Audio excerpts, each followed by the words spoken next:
Vamos a ver, justo, mira, lo voy a enganchar con este de los errores que cometen en Rescatando al Soldado Ryan. Muchas son las películas que retratan la Segunda Guerra Mundial. El conflicto más afamado del siglo XX ha sido representado en numerosas ocasiones, siendo los Estados Unidos quienes más films han realizado sobre el evento. Pero la maquinaria hollywoodense suele utilizar esta guerra como un vehículo para enaltecer a su ejército y suele mostrar el lado más heroico de las batallas en las que participaron las Fuerzas Armadas estadounidenses. En medio de esta visión patriótica de la guerra, Rescatando al Soldado Ryan destaca por mostrar el costado más sucio, sangriento y humano del conflicto. La cinta de 1998 protagonizada por... Miren, 1998 y para mí Rescatando al Soldado Ryan es la mejor película de la Segunda Guerra, para mí sin ningún tipo de duda, y se hizo en 1998, amigos, no puede ser que hace 24 años que se hizo una película, no, dije bien, 24 años, sí, está bien, 24 años, una película de la Segunda Guerra hay que esperar 24 años para por hacer. Tom Hanks. Mejor que la lista de Schindler, no, que se entienda. La lista de Schindler es una película que de bélica tiene poco. Es un drama histórico, pero no es una película bélica. Dentro de lo que entran las películas bélicas, yo te puedo poner esto, te puedo poner Fury, te puedo poner Operación Overlord, te puedo poner algo de Berlín, algo de Operación Valkyria, pero también tiene mucha historia. Entonces, me parece que es más un drama la lista de Schindler. 1917 también es una película bélica, grabada en una sola toma, que eso me vuelve loco. O sea, eso está muy bueno. Y dirigida por Steven Spielberg, es Dunkirk, La Batalla Olvidada. tenida en cuenta... Bastardos sin Gloria es ciencia ficción, amigo. A ver, roza el límite de la ciencia ficción. En realidad es ciencia ficción porque no es real que metieron a Hitler adentro de un teatro y lo hicieron volar en 1000 pedazos. Entonces es una parte como bélica, una parte histórica, pero de bélica no tiene tanto porque son operaciones. Yo lo llamaría, no sé en qué género encuadrarlo. Para mí es ciencia ficción. Hasta el día de hoy como una de las aproximaciones más precisas de lo que fue la liberación de Francia en 1944. Sin embargo, es preciso indagar en la exactitud de los acontecimientos retratados en la película, ya que, no olvidemos, muchas veces los films no dudan en ignorar algunos detalles históricamente precisos para facilitar la narración. Hoy, en Historia Militar, analizamos los errores históricos que posee la película Salvando al Soldado Ryan y te contamos cómo se dieron realmente los hechos de este conflicto. ¿Estás listo? Entonces, prepárate para viajar en el tiempo. En primer lugar, podemos destacar la que quizás sea la mayor crítica que se le hizo al director en cuanto a la fidelidad histórica se refiere: la presencia de solo soldados americanos en la secuencia del desembarco en Es cierto, había australianos, había ingleses. Normandía. En el inicio de la película podemos ver únicamente estadounidenses llegando a las playas francesas para pelear contra los nazis. Pero la historia real presentaba una mayor variedad de nacionalidades. La avanzada del llamado Día D consistió en la toma de 5 playas distintas bautizadas con nombres clave. No usaban ni la misma vestimenta, ni la misma equipación, ni siquiera el mismo casco. Utah y Omaha fueron las playas donde desembarcaron los estadounidenses. Gold y Sword fueron el frente de ataque británico y los canadienses se encargaron de hacer lo propio en Juno. En Salvando al Soldado Ryan, el director elige centrarse solamente en la toma de la playa de Omaha, por lo que es coherente que la mayor presencia sea norteamericana. Pero no total. Sin embargo, un dato que parece pasarse por alto en esta secuencia es que incluso las fuerzas estadounidenses tenían entre sus filas a soldados australianos, neozelandeses, franceses, polacos, noruegos y checos.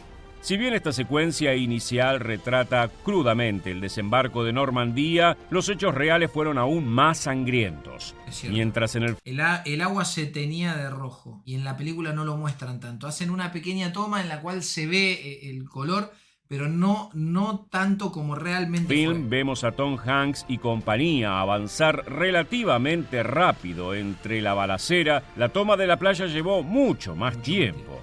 Los soldados aliados pasaron alrededor de 12 horas siendo masacrados por las fuerzas nazis y no pudieron concretar sus objetivos hasta recibir apoyo naval y de tanques.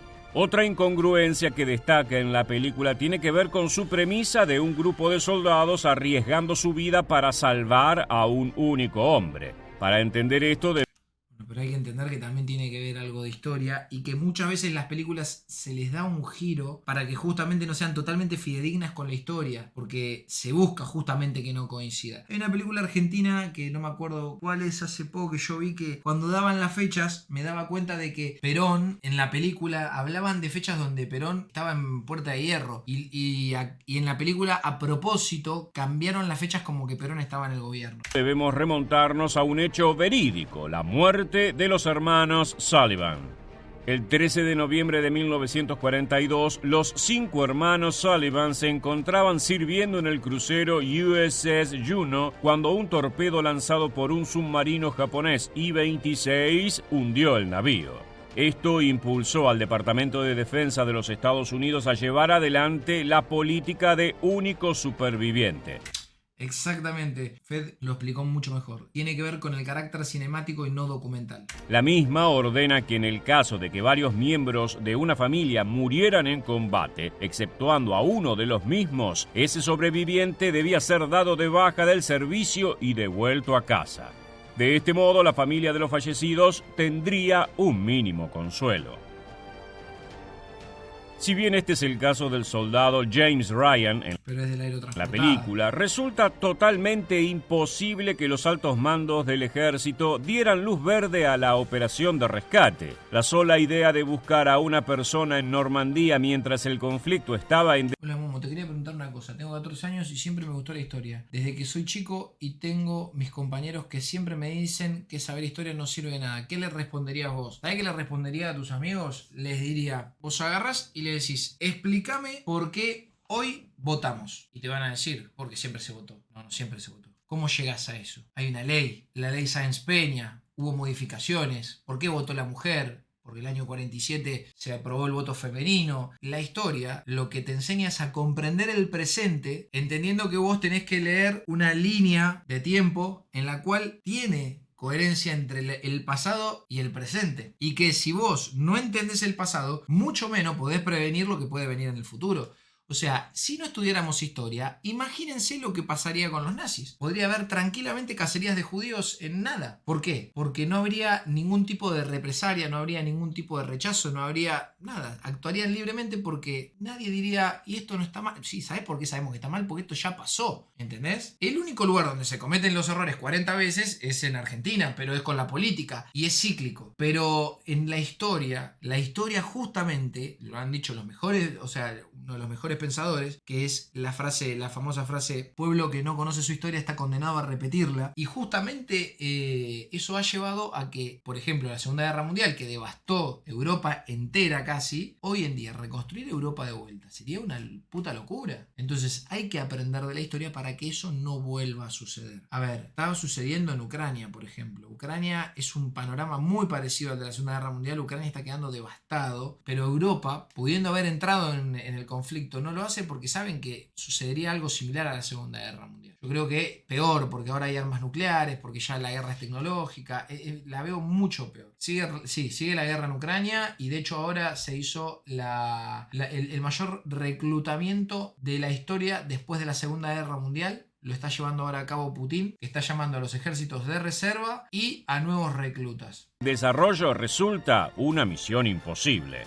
Es más, los acontecimientos del film se basan en la historia de otro grupo de hermanos, los Nyland. 2 de ellos fallecieron en el desembarco de Normandía. Amigo, y otra cosa que yo siempre me quedo pensando, vos pensás que la palabra historia nosotros la usamos para muchas cosas. Uno tiene una historia de vida, la historia es una materia. Esto, porque cuando yo digo este mate tiene una historia, léeme una historia, contame una historia. Me quedé pensando, ¿no?, en cómo hay gente que es tan pelotuda que cree que la historia no hay que estudiarla. Y cuando uno dice, ¿cuál es tu historia de vida? Si vos no tenés una historia de vida, ¿cómo sabes quién sos? Y claro, uno lo da por sentado. Bueno, yo ya sé quién soy. Sí, bueno, pero que lo dé por sentado no significa que eso sea así. Hay gente que no sabe dónde nació, Hay gente que no sabe quién es su padre, quién es su madre. Hola, Momo, te hago una consulta. Me apasiona la vida militar. Hice el servicio y fue el mejor año de mi vida. Veo que tenés un sentimiento parecido. Actualmente la Argentina y su gobierno te genera amor a la patria. Por ejemplo, para que seas voluntario en un conflicto. No, amigo. Que se entienda. A mí me apasiona la historia, pero no me apasiona la guerra en sí, lo que produce la guerra. A mí me apasiona todo lo que sucedió en este conflicto bélico porque fue un antes y un después en la historia del ser humano. O sea,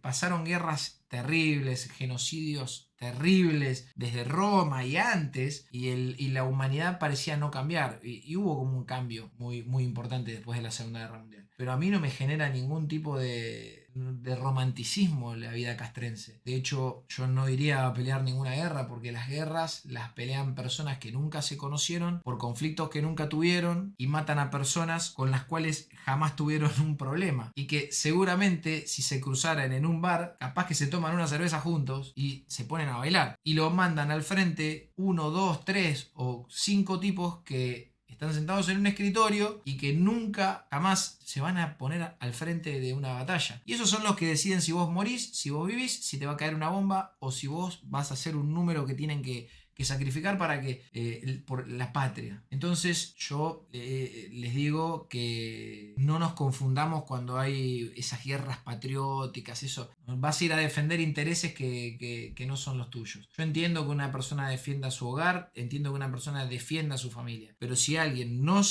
tuviera del otro lado, si vos no tuvieras de qué defenderte, no habría ningún tipo de conflicto. Ahora, por ejemplo, lo de Malvinas me pareció totalmente innecesario. No era necesario ir a pelear a Malvinas. Y un viejo borrachín dijo vamos a pelear a Malvinas porque había que salvar un gobierno de facto y mandó a matar a un montón de argentinos y de gente joven totalmente innecesario. Una generación que ya venía diezmada la mandaron al muere. Y nunca pisó las islas. ¿Por qué? Por una tierra que estaba en disputa pero que se podría haber solucionado de otra manera. Y bueno, yo soy muy anti-guerra de Malvinas en el sentido de que para mí no era necesario y de hecho no lo haría, no haría de vuelta una guerra en Malvinas. Un tercero fue dado por muerto en el conflicto del Pacífico y el cuarto, Fritz Nyland, vagó por las calles francesas esquivando patrullas nazis hasta que llegó a territorio aliado donde se le informó de la muerte de sus hermanos. No obstante, no se envió ninguna misión suicida para rescatarlo. Uno no se puede poner, imagínense estar en la guerra y enterarte que encima murieron tus hermanos. Yo creo que ahí yo dejaría de importarme todo. No quiero volver a mi casa. Yo creo que ahí sí no te diría no vuelvo a mi casa. Cada la mitad de la cinta nos encontramos con una escena donde el pelotón de rescate debe enfrentarse a un francotirador que elimina a uno de sus compañeros. El primer error observable recae en el modo que da muerte a su enemigo. A la hora del contraataque se menciona que el francotirador nazi se encuentra a más de 400 metros de distancia, por lo que el trayecto que realiza la bala hacia su objetivo se vería afectado por la gravedad. Cuando uno dispara un rifle de francotirador, se apunta un poco por encima del objetivo para que la fuerza de la gravedad permita un impacto preciso. Es por esta curva que se genera en el disparo que resultaría imposible que la bala atraviese la mirilla del enemigo, cosa que ocurre en la película. Claro, debería tener una caída. Y al tener una caída, no atraviesa la mirilla recto, sino puede romper la mirilla y entrar hacia abajo. Otro detalle incongruente en cuanto a las decisiones tomadas por los personajes en su travesía se nos presenta en la escena donde el pelotón se encuentra con un nido de ametralladoras. El error aquí es que los soldados se desvían de su misión para enfrentar a los alemanes. Esto es algo inadmisible dentro de un conflicto real. Si una compañía se chocaba contra un punto estratégico enemigo, se debía informar por radio la ubicación. Bueno, no, en esto no voy a estar de acuerdo con Historia Militar, que para mí es un genio el que hace este canal. De hecho, yo creo que la rebeldía en las líneas de cualquier ejército existieron. Después había obviamente, tenías que ir a una corte marcial en la cual iban a juzgar qué es lo que vos hacías. Del mismo y continuar con la misión asignada. Para terminar, veremos un pequeño error acompañado de un dato interesante. En una de las escenas iniciales podemos apreciar un grupo de mecanógrafas redactando cartas que serán enviadas a los familiares de los fallecidos en acción. Cuando se nos deja ver una de las máquinas de escribir desde cerca, podemos notar que se trata de una Hermes Ambassador. Este modelo no comenzó su producción hasta mediados de los 50 en Suiza. Mirá el detalle que encontró este pedazo de nazi, amigo. Quizá este puede parecer un dato poco importante en cuanto a precisión histórica, pero resulta llamativo debido a que Tom Hanks es un fanático declarado de estos dispositivos al punto de que posee una colección de los mismos. Más allá de las imprecisiones históricas que podamos hallar en Rescatando al Soldado Ryan, no podemos dejar de mencionar el minucioso trabajo realizado por Steven Spielberg a la hora de retratar esta historia. No por nada el film es considerado uno de los retratos más congruentes de la Segunda Guerra Mundial, incluso más de 20 años después de su estreno. Debemos mencionar que a la hora de empezar a 20 años después de su estreno, Les voy a dar un detalle. ¿Ven esta pala que tiene Tom Hanks en la espalda? Esto puede ser no un gran error, pero sí un error importante. Esta pala creo que se empieza a fabricar en 1943. Es una de las más modernas que se utiliza en la Segunda Guerra. De hecho, yo ya vendí una. Me desprendí de una porque tenía una más antigua en forma de tel mango. Y esta pala, según la historia, Tom Hanks ya venía peleando en otros frentes. Por lo cual era muy probable que el equipo sea el anterior. O sea, debería tener la pala antigua, la pala más vieja, que es la que aparece en esta escena. ¿Ven esta pala? ¿Cómo puede ser que yo no sé qué rango tenía el francotirador, no sé si era un sargento, pero Tom Hanks era de un rango superior y por ende tenía más experiencia y este tenía una pala antigua? Eran cosas que no se solían perder. Por nada el film es considerado uno de los retratos más congruentes de la Segunda Guerra Mundial, incluso más de 20 años después de su estreno. Debemos mencionar que a la hora de empezar a confeccionar la historia, tanto Spielberg como el guionista Robert Rodat se encargaron de consultar con veteranos del conflicto. Tengamos en cuenta que para mediados de los años 90, algunas de las personas que protagonizaron el enfrentamiento aún estaban vivas. Es por esto que el Pentágono condecoró al director con la Medalla del Servicio Público, la mayor distinción de las Fuerzas Armadas que puede recibir un civil. Llegamos al final de este video y queremos preguntarte, ¿te parece que Salvando al Soldado Ryan es una representación fidedigna de los hechos ocurridos en junio de 1944? Más o menos. Déjanos tu respuesta en los comentarios aquí debajo y no olvides suscribirte a nuestro canal para... Yo les voy a decir algo cuando estuve en Normandía que es cierto. Un error que se comete, pero no sé si es un error, porque vos tampoco podés detenerte. Ojo, más o menos la toma de la playa de Omaha le lleva alrededor de 11 horas al ejército. Pero ¿qué pasa? Es cierto que para poder entrar, como entra el ejército, que ven que en la película tiran un lanzallamas dentro de uno de los búnkers, cuando vos vas a Normandía, casi todos los búnkers tenían impactos de proyectiles de buques. ¿Qué significaba? Si vos ya tomaste el búnker, el primer aviso que se da por radio es cese el fuego de artillería, porque vos estarías haciendo fuego amigo. Entonces, si están los búnkers destruidos, es porque lo que primero pasó fue que la artillería naval tira abajo el búnker. Es muy difícil tomar Omaha si no derrumbaban esos búnker, porque es tan simple como si vos matabas un operador de una AMG, que la AMG es la ametralladora pesada alemana, el famoso serrucho de Hitler. Vos matabas a uno y se relevaban. Entonces vos lo que necesitas es o meterte y flanquear la estructura o reventar la estructura. Y en El Soldado Ryan lo hacen de otra manera. De hecho hay una escena bastante irreal, que es cuando están en una de las trincheras armadas con bolsas de tierra. Le pide al francotirador que le tire a los operadores de la AMG y se cae, se desmorona. Eso es muy raro. Eso es muy raro que pase. Pero la verdad que me parece que es un peliculón. A ver, sacando estas boludeces. Ella me llama y no sé qué hacer, llama y me llama y si volveré, porque tú eres mi pasado y lo mejor que me había pasado también. Y me llama y no sé qué hacer, llama y me llama y si volveré. El no poder entendernos es lo que no